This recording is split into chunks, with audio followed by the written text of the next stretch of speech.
sí, porque llega el Día del Maestro y hablamos de las diferentes funciones de los maestros, y hablamos de los maestros rurales, y hablamos de los maestros especiales, y hablamos de un montón de subespecialidades, podríamos decir. Cuando son los médicos hablamos de especialidades, en este caso de la ardua tarea de los maestros que se dedican a diferentes cosas, ¿no? Y yo pensaba, ¿qué pasa con los chicos que no pueden asistir a las escuelas? Los chicos que están internados o que tienen que hacer reposo en su casa por un tiempo bastante prolongado. Y me puse a preguntar y me hablaron de los maestros terapéuticos, ¿no? Lo que es la educación domiciliaria y la educación hospitalaria. Y empecé a preguntar qué pasaba en Sunchales. Y así llegué a la profesora María José Beccaría, que hoy nos visita y que, bueno, nos va a contar de qué se trata todo esto. ¿Cómo estás, José? Gracias por haber venido. No, por favor, gracias a vos y también por interesarte del tema. Es que es una faceta que por ahí no conocemos demasiado, ¿no? O al menos si no pasamos o no tenemos algún conocido cercano, decís, mira vos esto, no lo había pensado. No, sí, yo cuando comencé a ejercer, por allá en el año 2013, me empecé también a enterar de estas situaciones en las cuales los niños, por una situación de salud, más que todo biológica, no pueden asistir al colegio, y no es lo mismo que cuando reciben las clases y se las imparten los papás, o la tarea cuando alguien se olvida y se lo manda, sino que es por un tiempo prolongado en el cual el alumno o la alumna no puede asistir. Bien. Tiene que cuidarse. Entonces aquí comienzan lo que es la educación domiciliaria y hospitalaria, que a partir de nuestra ciudad, nuestra provincia de 2011 se puede llevar a cabo. Antes se llevaba de forma informal, digamos, claro, a lo que se conoce como maestros particulares, pero tiene un decreto y una ley a partir de ese año. Y a partir de ese decreto y de esa ley hay maestros, hay profesores que se especializan en eso, hay escuelas, ¿no?, en la provincia. Claro, en realidad nuestra provincia no tiene un escalafón en cuanto a lo que se refiere a docentes domiciliarios o hospitalarios, digamos, es más bien por la cercanía. Bien. Cuando en una institución un niño presenta una situación particular en la cual no puede asistir, por cuidado propiamente de él o porque tiene que estar hospitalizado. En nuestra ciudad hospitalaria no hay, claro, porque no hay un hospital de niños. Exacto. En el cual se ha internado, pero sí domiciliaria. Entonces ahí comienza un proceso arduo de administración, de gestión, para lograr que un docente que está ejerciendo pueda asistir a su casa a darle clase. Bien. No es una clase o un maestro particular, es darle la clase que sus compañeros están teniendo en la escuela, la tenga él en su casa. José, ¿tiene que ser un docente de esa escuela, de ese grado o no? Mira, no, en realidad lo que siempre se busca es que sea de esa escuela. Primero se va al docente que le da al niño, o sea, es de tercer grado, se trata de que la docente de tercer grado vaya. Si la docente de tercer grado no puede, se abre el paraguas a los docentes de la misma institución. Bien. Por una cuestión de cercanía, sí, porque uno tiene que estar en contacto con el docente, cómo está enseñando el tema, cómo lo está desarrollando, qué actividades, qué temas se están dando, entonces más cercano. Por suerte siempre se consigue en la misma institución. Bien. Nosotros tuvimos varias experiencias, pero si no, se abre el paraguas a la ciudad. Siempre se trata de que sea un docente que esté ejerciendo, se mandan todas las cuestiones administrativas, si se acepta o no se acepta ese docente, y una vez aceptado, la familia tiene que adaptarse también a esta nueva situación. ¿Y ese docente tiene que estar inscrito especialmente para esto? No tiene que estar inscrito porque te decía, no hay un escalafón. Bien. Entonces, básicamente es si aceptás el desafío. Bien. Y si lo propones y ver cómo siguen los pasos a seguir. Pero no, se abre, digamos, al docente que pueda asistir. Hablabas de un desafío y creo que, bueno, primero vamos a hablar de un derecho, ¿no? O sea, sí, todos los niños tienen derecho, obviamente, a la educación, y el hecho de no poder asistir a la escuela no significa que no deba o que no tenga la oportunidad de ser escolarizado. Y digo, como desafío, y lo has hecho, sí, ¿cómo te ha resultado? ¿Cómo lo viviste? Lo viví bastante bien, digamos, porque lo que uno siempre plantea como docente de aula, a mí me gusta mucho el aula, en todos estos tiempos se ha extrañado, sí, a mí me gusta el aula porque no es el qué se enseña, sino cómo él se enseña.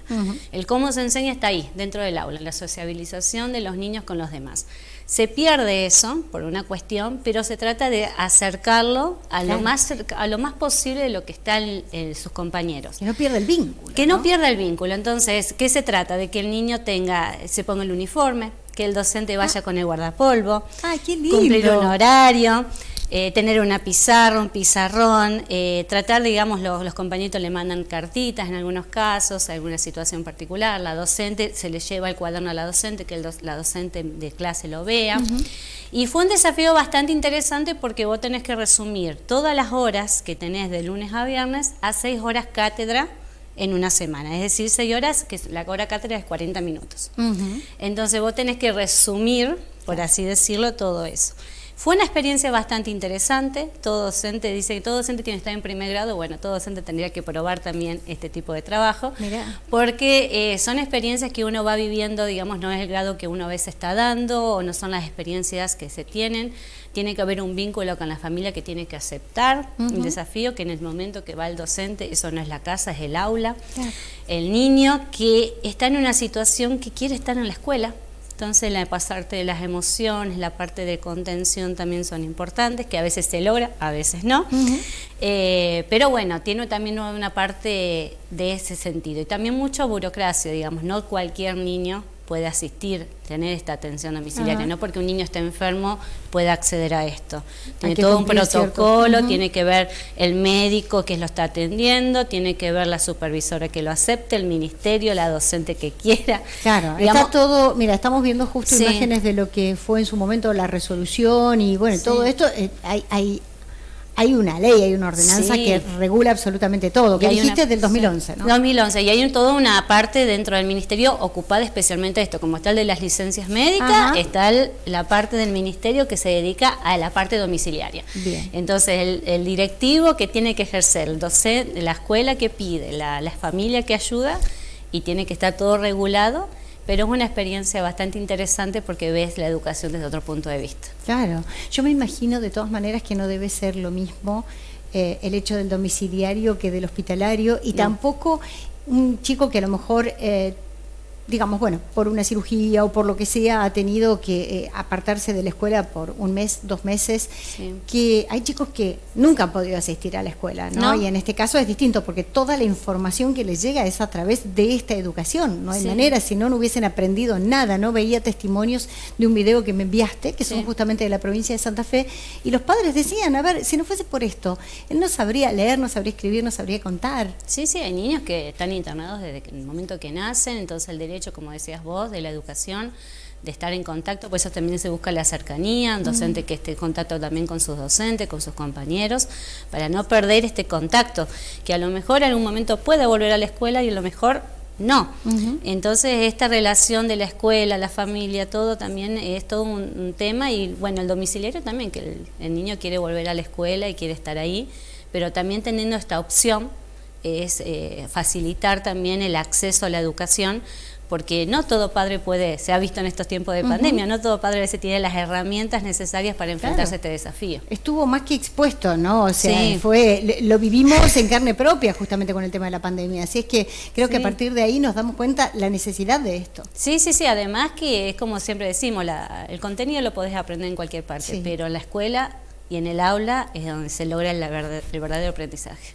Quise traer esta experiencia, insisto, ¿no? Porque hablamos, bueno, a ver, de los maestros de niños con cierta discapacidad, hablamos de los maestros rurales, del sacrificio que hacen muchas veces para poder llegar a esa escuela, y los reconocemos a todos los maestros una y otra vez. Pero esta faceta, muchos no lo sabíamos, y dije, bueno, me parece que vale la pena destacarlo, y está bueno que lo cuentes desde tu experiencia, y resalto esto, me quedo con esto, todos deberían hacerlo en algún momento, vivirlo. Sí, como yo cuando empecé a estudiar decían, todo docente tiene que estar en primer grado porque se ve la alfabetización. Todo docente tendría que ir a un campo rural, a una escuela rural, para aprender la experiencia. Ir experimentando, no quedarse encasillado tampoco en un lugar, ver la educación de otro punto de vista, de otras situaciones. Esta faceta tiene que convivir mucho con la familia, por más que ahora la familia está involucrada, pero en este caso lo ves muy de cerca, porque estamos todos juntos en el mismo sector. Claro. Así que son particularidades en que vos tenés que esforzarte, porque no es un maestro particular que vas al problema o a ayudarlo a estudiar, es darle el contenido y llevarlo y tenerlo más en contacto posible a cómo se desarrolla la clase. Feliz día. Bueno, muchísimas gracias. Feliz día y bueno, gracias por venir a compartir tu experiencia con nosotros. No, muchas gracias a ustedes.